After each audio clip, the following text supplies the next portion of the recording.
MCC को बारेमा धेरै लामो चर्चा गर्दिन, तर मेरो सिम्पल प्रश्न छ।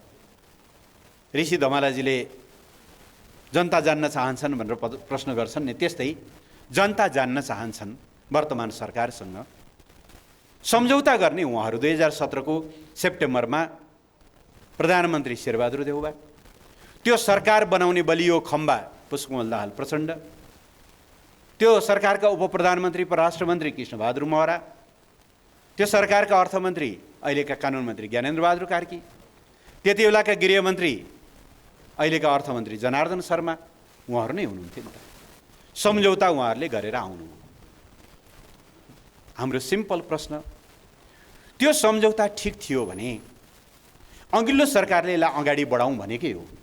किनभने दुई देशमा सम्झौताहरू भइसकेपछि सरकार आएपछि फेर्दै जाने हो भनेदेखि त त्यो त कहिले पनि दुई देश बीचका सम्बन्धहरू त त्यो त दिगो हुन सक्दैनन्।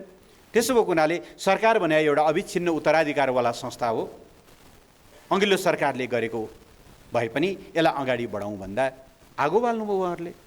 सम्झौता गर्ने उहाँहरू, गाली खाने केपी ओली, सम्झौता गर्ने उहाँहरू, गाली खाने हामी, त्यति बेलाका सरकारमा रहेका मान्छेहरू। यदि त्यो गलत थियो भने सम्झौता किन गर्नुभयो तपाईँहरूले? यदि सही थियो भने त्यसलाई पास हुनबाट रोक्नुभयो किन तपाईँहरूले? अनि आज प्रतिपक्षको सहयोग खोजिरहनु भएको छ। प्रतिपक्षको सहयोग चाहिन्छ भन्ने भएको भएदेखि त तपाईँहरूले त त्यही ढङ्गको डिल गर्नु पर्थ्यो नि त। प्रतिपक्षको सहयोग चाहियो किन तपाईँहरूलाई? 165 सिट तपाईँहरूसँग छँदैछ संसदमा, त्यति भोट छँदैछ, जुन बहुमतभन्दा काफी बढी हो। कुनै पनि प्रस्ताव पारित गर्न तपाईँहरूलाई सङ्ख्या पुग्छ। प्रतिपक्षले अवरोध गरे पनि छेकिने त रहेनछ। जनार्दन शर्मालाई त पुरा म्याराथन दौडाएर अस्ति त पास गराउनु भयो त तपाईँहरूले। अनि हामीलाई सोध्नुपर्ने कारण के? हाम्रो सिम्पल जवाफ, हाम्रो सिम्पल भनाइ यही हो।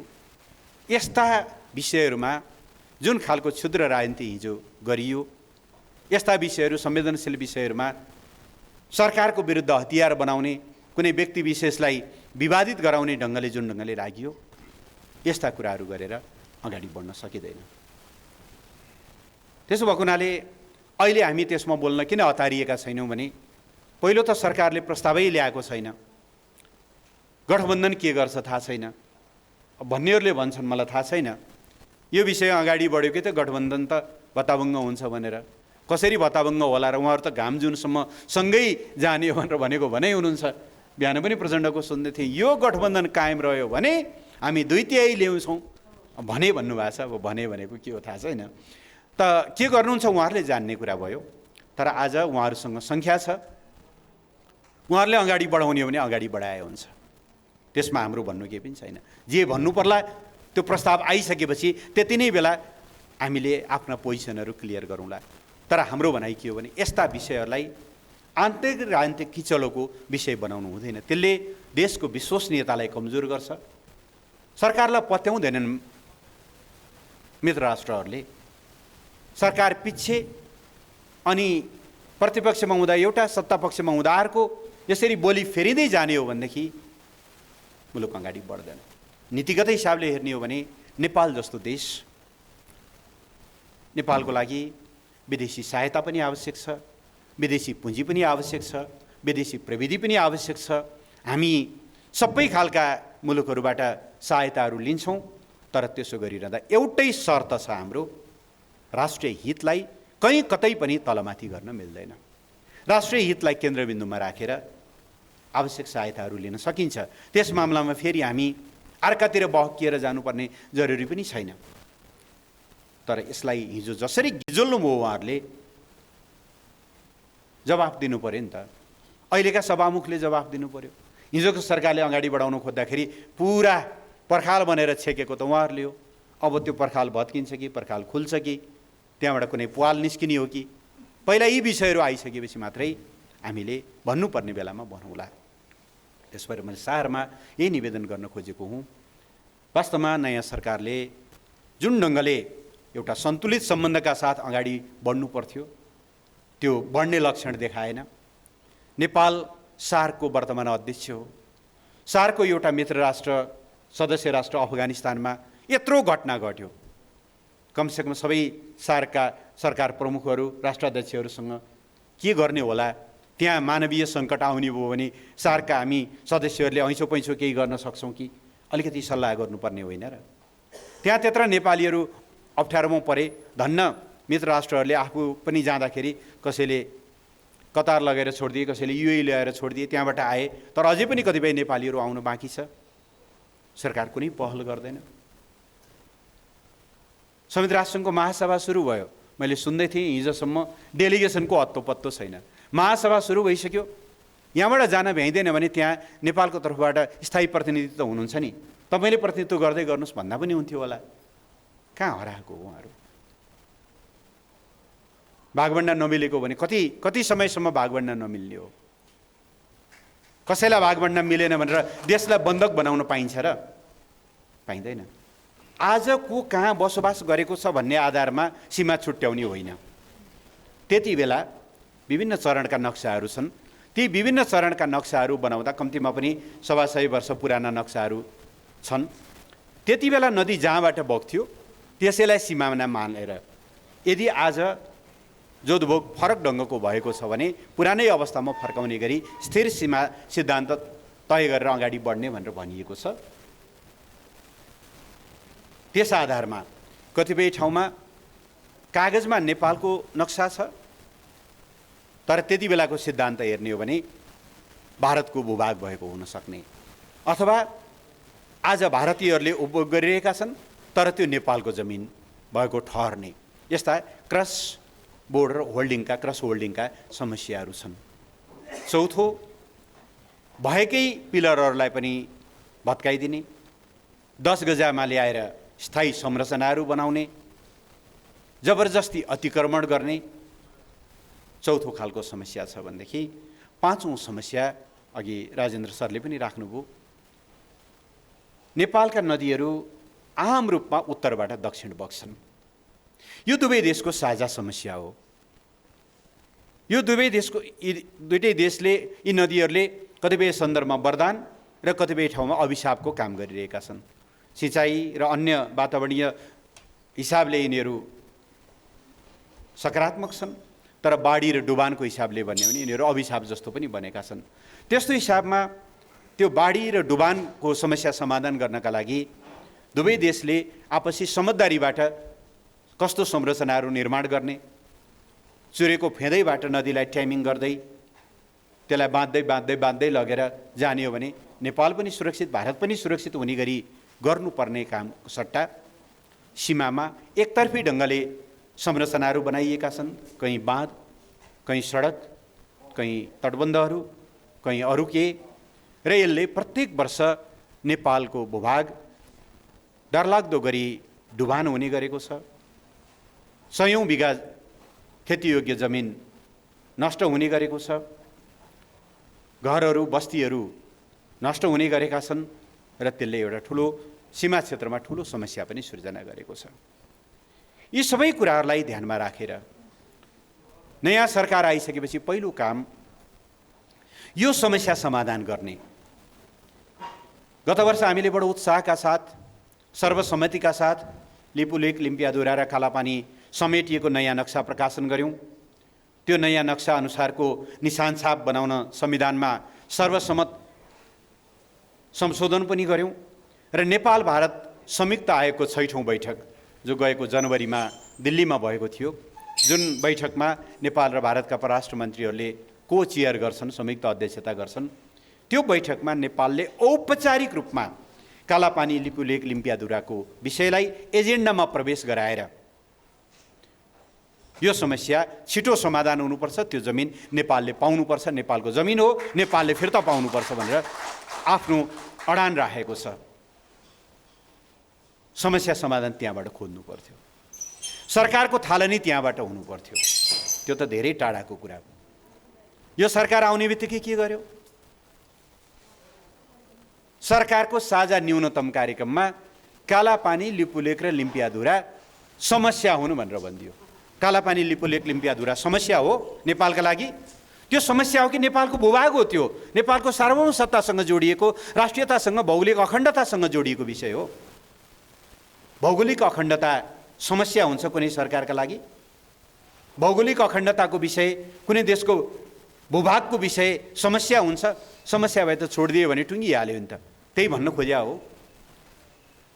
यसको ओरिएन्टेसनै तपाईँले एकदम ठिक भन्नुभयो, अभिमुखीकरण। मुख नै कतातिर भयो, यता फर्किनु पर्थ्यो, यतातिर फर्कियो। कालापानी लिपुलेक लिम्पियाधुरालाई समस्या भनेर त्यहाँबाट सुरु। यो त एउटा भयो। दोस्रो, जयसिंह धामी महाकाली तर्ने क्रममा तुइनीबाट खसाइएर उनी बेपत्ता भए। त्यहाँ प्रत्यक्षदर्शीले भनेका छन्, उनीभन्दा अगाडि तुइन तरेर गएका उनका सहकर्मीहरूले भनेका छन्, तुइन फर्किन्छ र हामी तर्छौँ भनेर पालो कुरेर बसेका मान्छेहरूले भनेका छन्। एसएसबीले तुइन काट्दै गर्दा नकाट्दिनुहोस् भनेर हात जोडेका छन्, चिच्याएका छन्। अमानवीय ढङ्गले तुइन चुडाएर उनलाई बेपत्ता पारिएको छ। आज 1 महिना 20 दिनभन्दा बढी लामो समय बितिसक्यो। सरकार चुइक्क बोल्दैन आफ्ना नागरिकहरू यसरी बेपत्ता पारिएको विषयमा कूटनीतिक प्रतिवाद गर्दैन, पत्राचार गर्दैन। पछिल्लो समय अखबारमा पढिएको छ पत्राचार गर्यो भनेर सरकारले अफिसियल्ली परराष्ट्र मन्त्रालयको तर्फबाट केही बोलेको छैन। अखबारका कुराहरू कति पत्याउने कति नपत्याउने भन्ने पनि छ। पठाएकै रहेछ भने पनि यो कुनै प्रभावकारी देखिएन। त्यो केन्द्र सरकारले भनेर त्यस्तो भयो भन्ने कुरा हामी कसैले पनि अनुमान गर्दैनौँ। त्यहाँका मान्छेको बदमासी होला। त्यहाँका मान्छेको बदमासी हो भने उसलाई एकाउन्टेबल बनाउनु पर्छ कि पर्दैन? तर साँच्चै नै उहाँहरू कम्फर्टेबलै हुनुहुँदो रहेछ, केही कुराहरू बोल्नु भएन। समस्या त्यता थियो। भारतसँग खास गरेर यो लिपुलेक लिम्पियाधुरा कालापानी र सुस्ता क्षेत्रका समस्या, त्यो विषय नेपालको राष्ट्रिय अडान अनुसार ती जमिनहरू नेपालले फिर्ता ल्याउने गरिकन आफ्ना विषयहरू, आफ्नो कूटनीतिक पहल अगाडि बढाउनु पर्ने र आफ्ना नागरिकको त्यसरी अनाहकमा अब लास नभेटिएको कारणले कानुनी हिसाबले ज्यान गएको भन्न प्रमाण नपुग्ला, तर दुनियाँले बुझेको कुरा हो कि उहाँ अब हामीसँग हुनुहुन्न। यस्तो संवेदनशील विषयमा पहल गर्नुको साटो सरकार कतातिर लाग्यो? सरकार चीनतिर लाग्यो। त्यो पछि बुद्धिनारायण सरले सविस्तार बताउनुहुन्छ। पहिलो कुरा मैले अघि पनि निवेदन गरेँ, नेपाल र भारतको सीमा जस्तो नेपाल र चीनको सीमा अस्पष्ट छैन। सम्झौता भएको छ बीपी कोइरालाको पालामा, सन्धि भएको छ राजा महेन्द्रको पालामा र प्रोटोकलमा हस्ताक्षर भएको छ। नेपाल र चीनका सीमा छुट्याउने 97वटा त्यतातिर चाहिँ बाउन्ड्री मार्कर भन्ने चलन छ।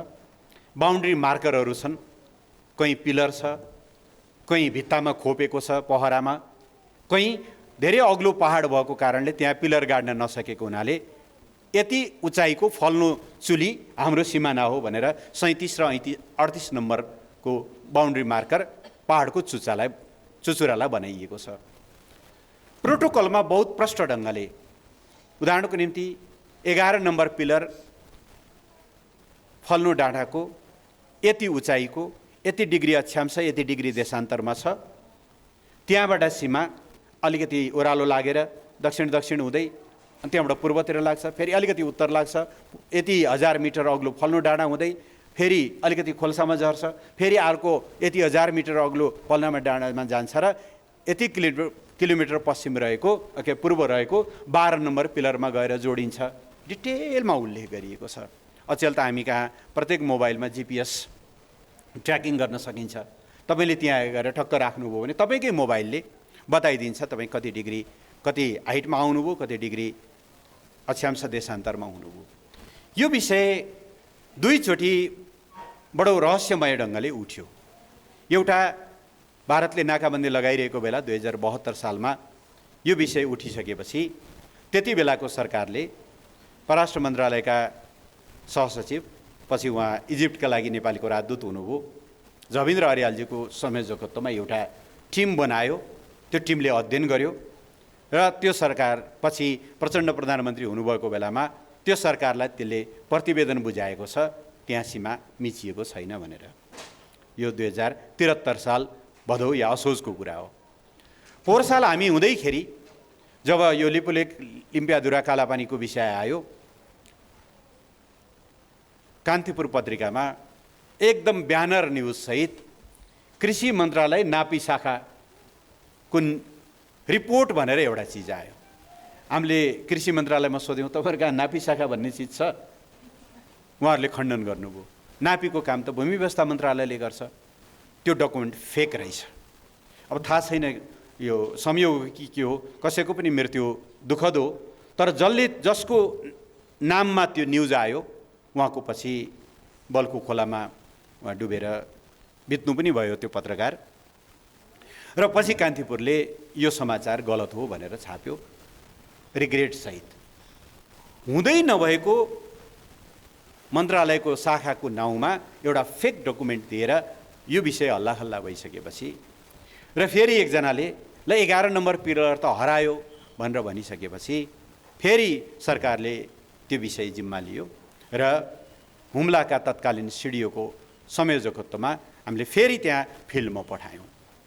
उहाँहरू त्यहाँ जानुभयो, अध्ययन गर्नुभयो।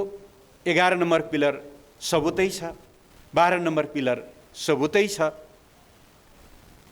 अनि उहाँहरूले रिपोर्ट दिइसकेपछि सरकारले फेरि त्यो कुरा खण्डन गर्यो, यो मिचिएको भन्ने कुरा गलत हो।